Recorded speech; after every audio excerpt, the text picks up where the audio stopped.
Maresca burya je namukunda n'umugabo cyane ati igikombe ateka ntimukintu ati numukintu hoya nontume hari iwawo ibikombe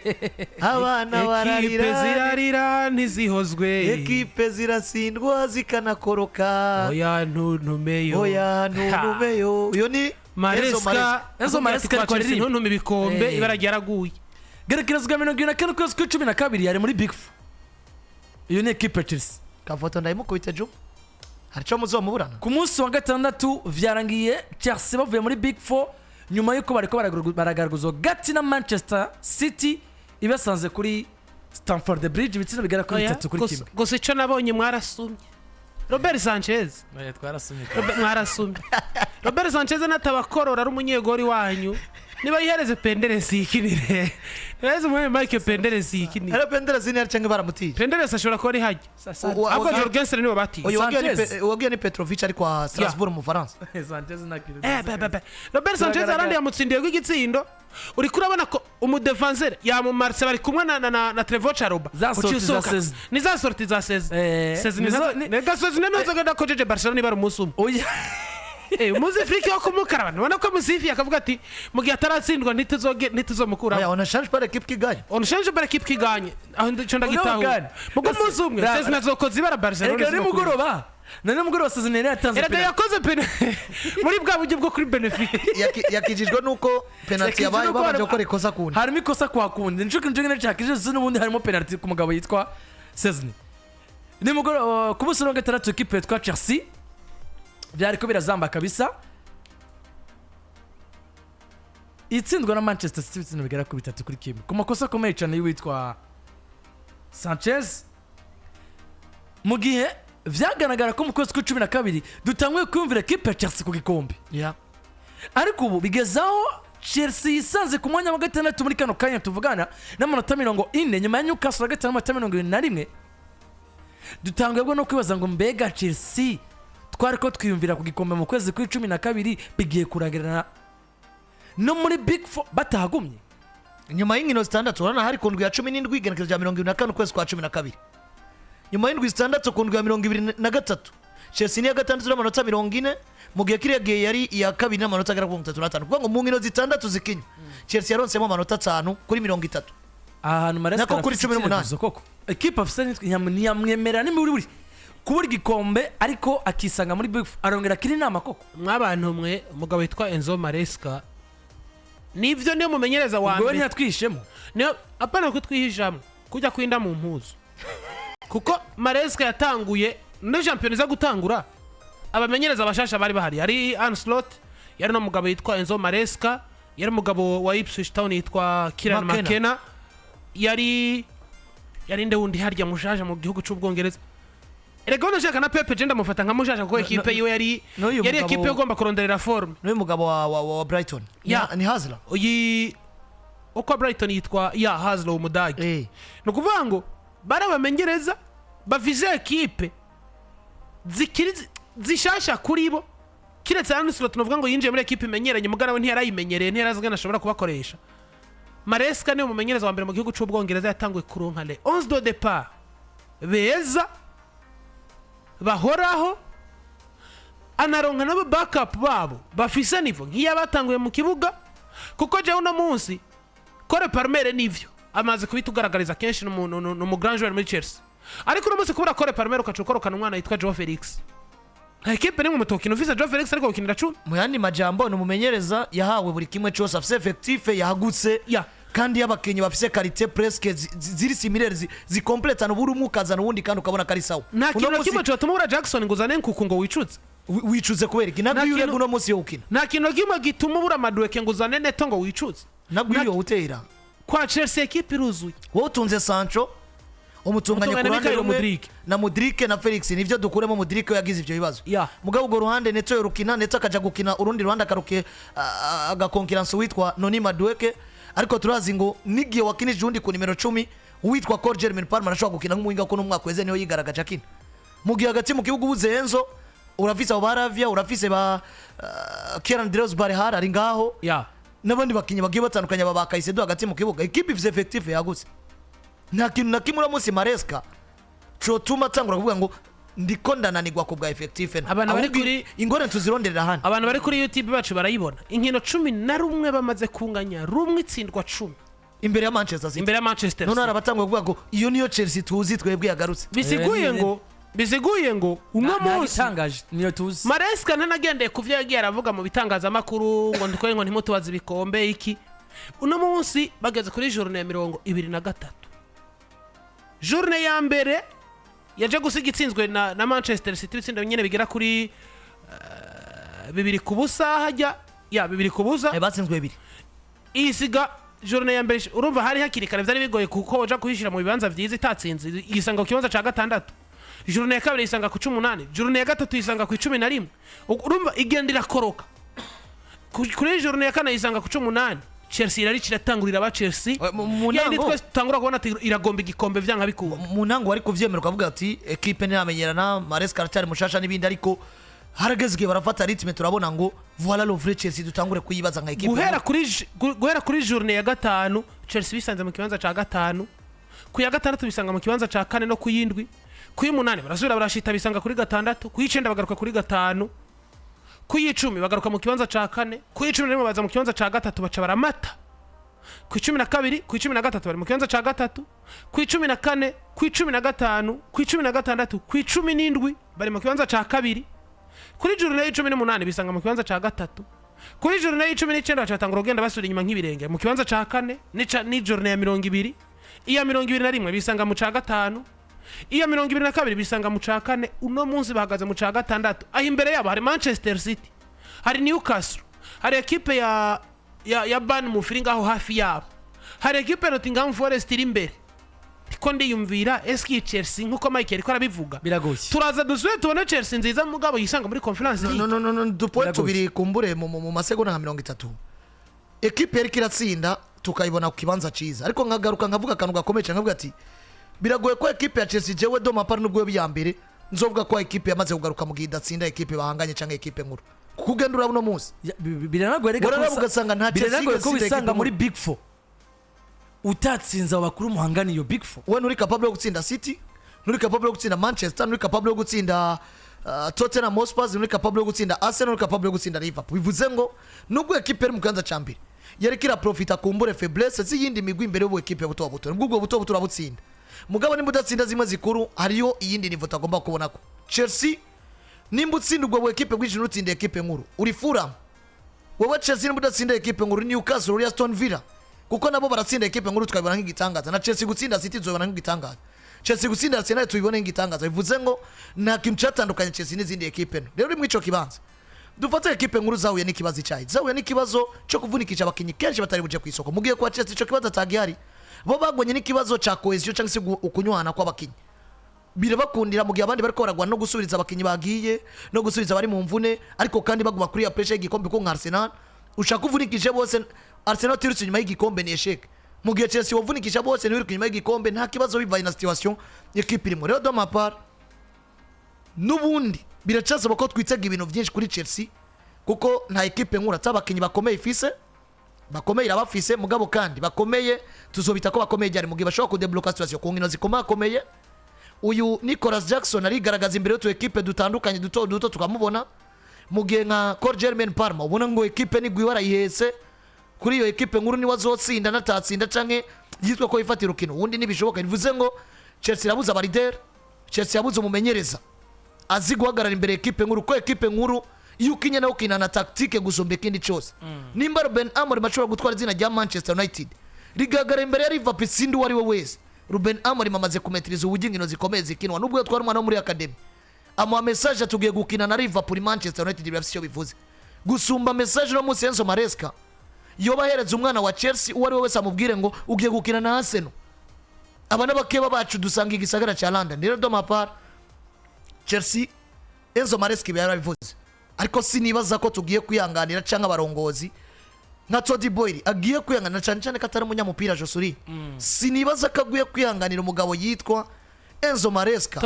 mu gihe niburi barabuze Big 4 kuko iyi equipe ni Todd Boyle bashaka bona yeba none hariyo bije y'amayira Todd Boyle ameze nka babantu abona ngo nkobu akaroro kabona te Mike yaguze umuduga ntivyari muri gahunda ariko nanje reka ndawugure kubera Mike agendera aho ngendera. Todibo wari yaje mu mupira w'amaguru atabona ivyo ari. Ivya rero kuri equipe ya Chelsea the Blues bariko baratsindwa muri weekend na equipe yitwa Manchester City bitsina bigera kuri 3-1. Mugihe kwa City ho bikomeje kandi kuva mu guhomba biza mu nyungu. Abakinnyi yaguze muri equipe ya Manchester City muri kuno kwezi kwa mbere birasa nkaho bashobora kumufasha kugaruka kongera kandi kugaruka mu bihe vyiza kwa equipe ya Manchester City. Nubwo Kusanov urukino rwe rwa mbere yashize kuri kosa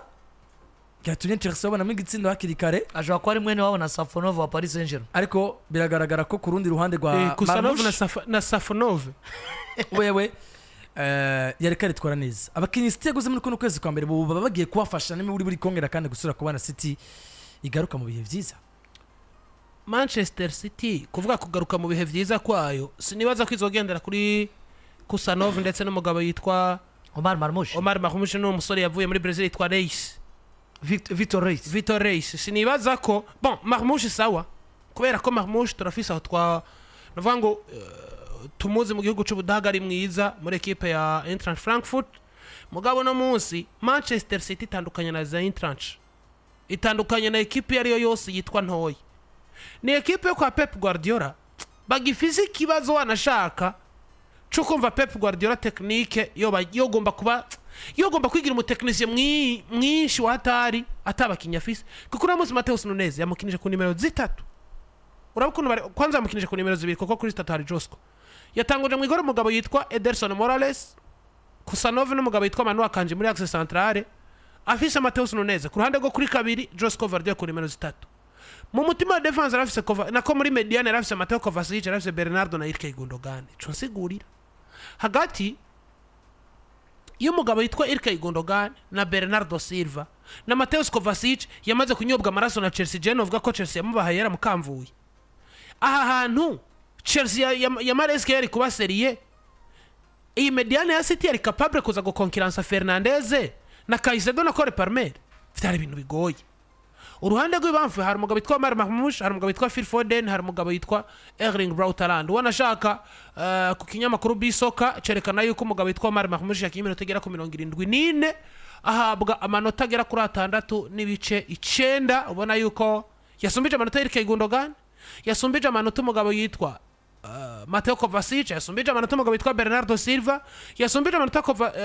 Konako Manu Akanji, yasumbije amanota umugabo yitwa Kusanov. Bisiguye ngo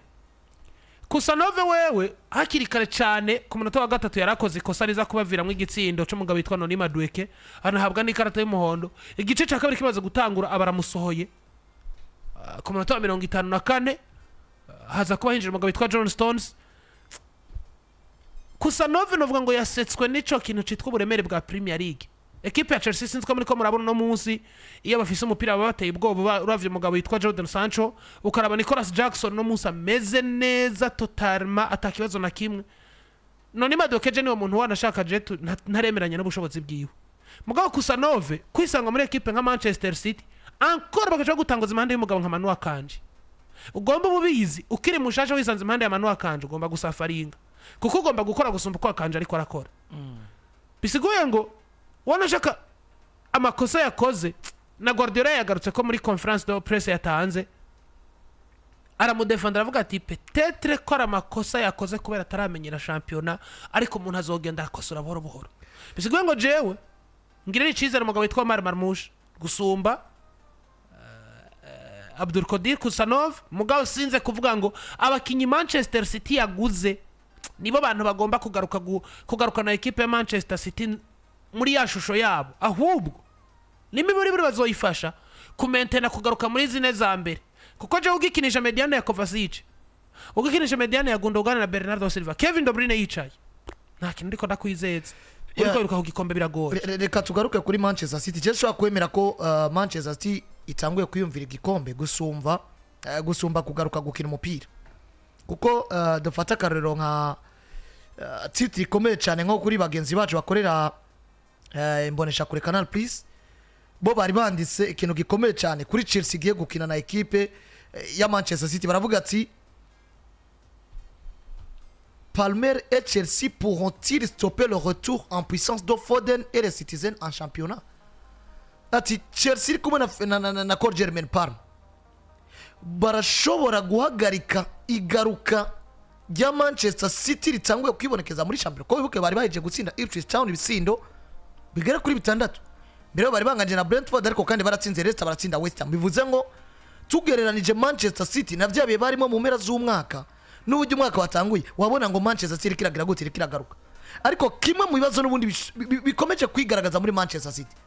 ni isubirizwa rya projet yabo bigaragara ko bizogomba kubafata umwanya byanga bikunda ibi rero ni bimwe mu bintu bikomeye cyane bituma twibaza Man City tuyibaze ku gikombe canke tubanze tuyibaze n'ubundi kwico kintu cyiswe igaruka ryayo kuko nimba Man City kugeza muri moyo tsinda turuwa match successive tous competition confond ntiraba City kuko City tuyizi imari ngino 30 itazi gutsindwa canke iri kiratsinda gusa aho yatsita ugasanga ni kunganya mugabo no musi mubwire dufatiye interval bakina Ipswich Town baca batsindwa na Paris Saint-Germain baciye batsinda Chelsea ndabira muri weekend barakina na Arsenal eske ni nyuma ya Arsenal baraza kuba batwereka uru rukurikirane kuko City tuzi n'urukurikirane rw'insinzi rega Pep Guardiola hano hanaravye n'abarasura ko nko muri ya misi rangiye arava kwa Arsenal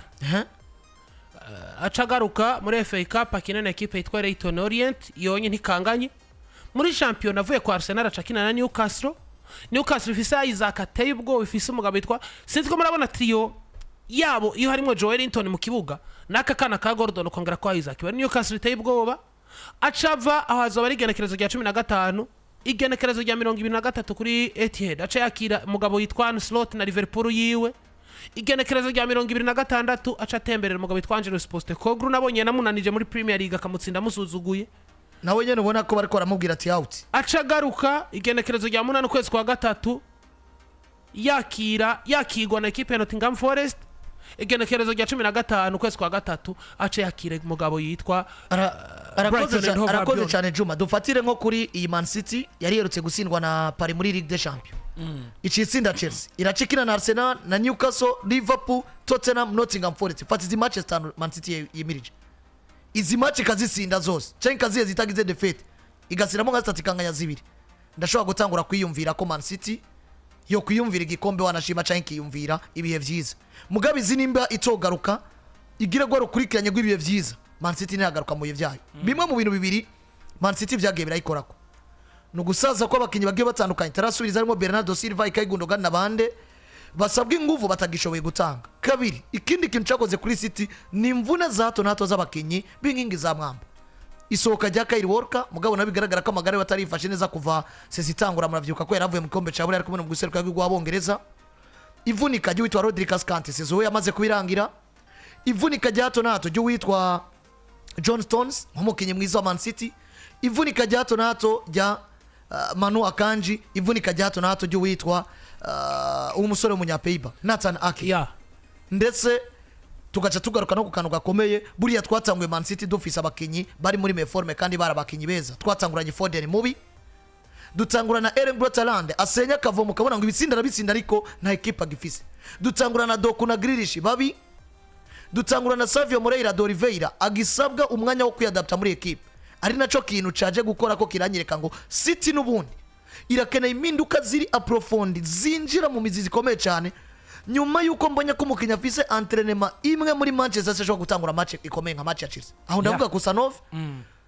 yaravuye mu Faransa muri equipe Racing Club de Lens muri press conference umugabo witwa Pep Guardiola avuga ati n'umukinyi mwiza mugabo ashobora kuzogogwa na adaptation bivaye nuko atavuga icongereza atavuga igifaransa n'umunya Uzbekistan uno munsi azoba mu Bwongereza gute nanguye kwiyumvira none abanye n'abandi gute muri vestiaire utovuga icongereza utovuga igifaransa muri championnat standards ko ku mugabane wa Burayi ukorotse muri equipe ya Manchester City ikeneye impinduka byanga bikunda kugira ngo ironke umusaruro mwiza kandi impinduka zako kanya uzanye Omar Marmoush nivyo c'est un bon joueur twabonye muri Frankfurt ariko Frankfurt si Man City ugishika muri Man City iragwaye bakuzanye nk'umustar prix de 70 millions ugomba kuza ku resolve ibibazo bihari ariko raba karite y'umugabo yitwa Omar Marmoush agikena umwanya wo kwiadapta mu Bwongereza ashike muri equipe iri kuri pressure mugabo nabonye afise imwe muri karite peut-être ishobora kuzomubera defo kuko n'umukinyi yikunda yinjiranye ijambo rikomeye muri City ariko nazi ko yinjiye muri equipe yaranze umwaka 2023 ngivyo rero kuri Manchester City mugiye ku rundi ruhande Arsenal na Liverpool bariko barabona amanota agera kuri 3 bose. Liverpool yariko itsinda Leipzig tabona ibitsina bigera kuri 4 ku busa mugiye Arsenal bafise n'ikarata itukura bariko batsinda equipe yitwa Wolves igitsindo kimwe ku busa. Birumvikana ko ari muri English Premier League. Mugiye mu Butaliyano nka equipe yitwa Inter de Milan batsinze rese ibitsina bigera kuri 4 ku busa. Aho hafuraza kwasanga Napoli ariko iratsinda Juventus. Ariko kandi Vlahovic n'umundi ari kumujyanga usohoka muri equipe yitwa Juventus Torino. Bigaragara ko ibintu bitameze neza kwa Vlahovic. Babalawo muri Juventus yashitse ababwiye ati ndaje Vlahovic rekura. Mugiye ku rundi ruhande muri Juventus nyene muri ariko aravuga amakuru ya Xavi Hernandez. Arinjira inkuru zatibutse kuva mu kanya gaheze. Hazard abamenyereza b'inosezo birarangira batumuye. Niba hariho umuntu wa mbere muri Juventus ariko ararondegwa n'ibiganiro byamaze gutangura kuza gusubirira Thiago Motta atazira mu mutazire Kagawa. Kagawa ni umugabo witwa Xavi Hernandez mu match 20 kugabura 15 niyo mugabo agiye kuza gusubirira umugabo yitwa Nduze. Thiago witwa Xavi Hernandez. Kumbure reke zizobe dossier zogarukaho ku munsi wejo Dusan Vlahovic abamenyereze gituma atamukunda Thiago Motta mbega asubizwa n'ibindi. Turi kumwe na Vyuka Group of Company muri promotion special Vyuka Pictures ubona ko bafitiye muri promotion itunganijwe kuri bouquet yose ya mariage isemo simple VIP cyangwa se VIP uhabwa imodoka y'ubugeni Arion iriko na decor kandi ku buntu. Utundi turusho uhabwa ugabaniza ibice 30 ku ma design yose ukenera mu bukwe bwawe uragabanya ibice 20 ku bintu byo gukoresha muri Vyuka Plating Services yaba nk'ama invitation ma cadre ndetse n'amafoto. Urabwa cadre A3 irimo n'ifoto ugahabwa n'imipira ibiri ya Vyuka. Ba telefone kuri 69 baragufitiye kandi Vyuka Competition 3e edition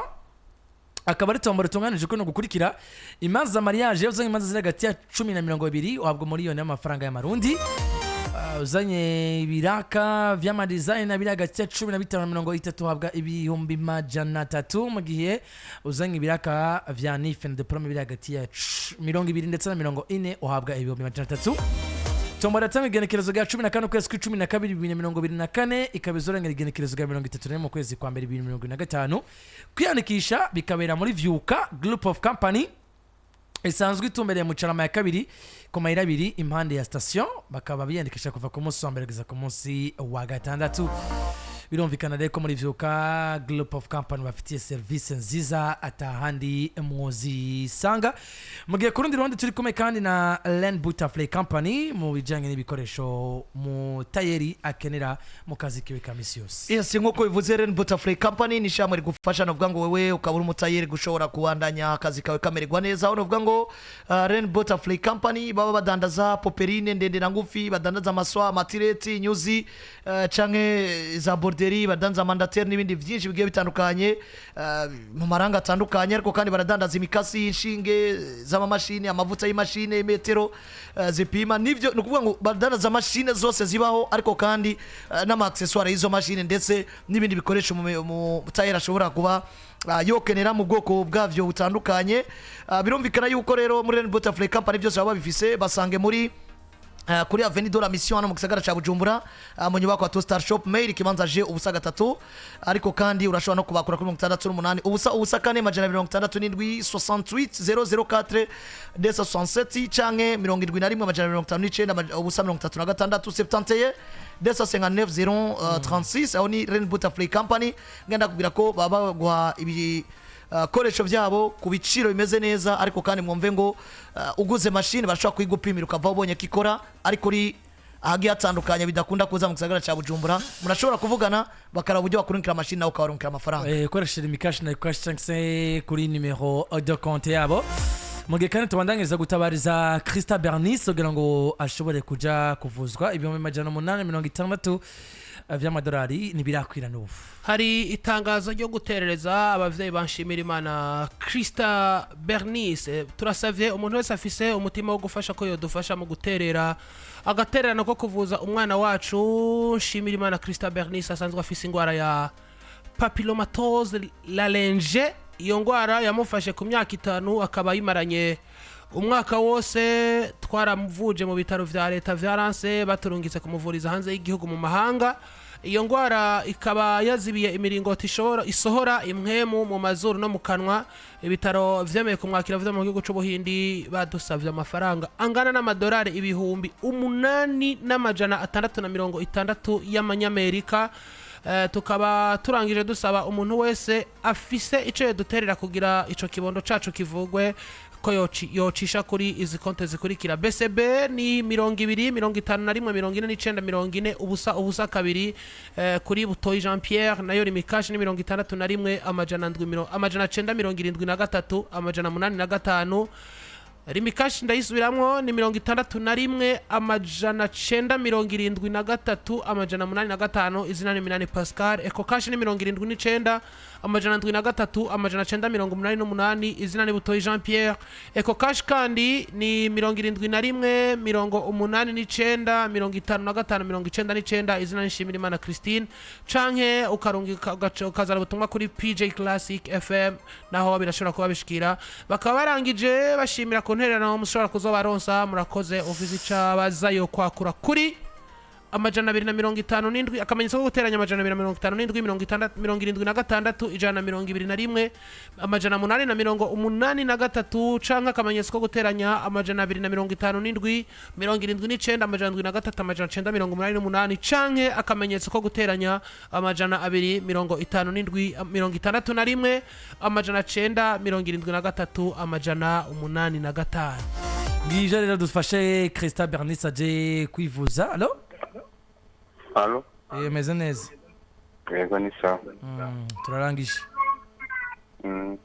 Murakoze cyane kuba mwadukurikiranye.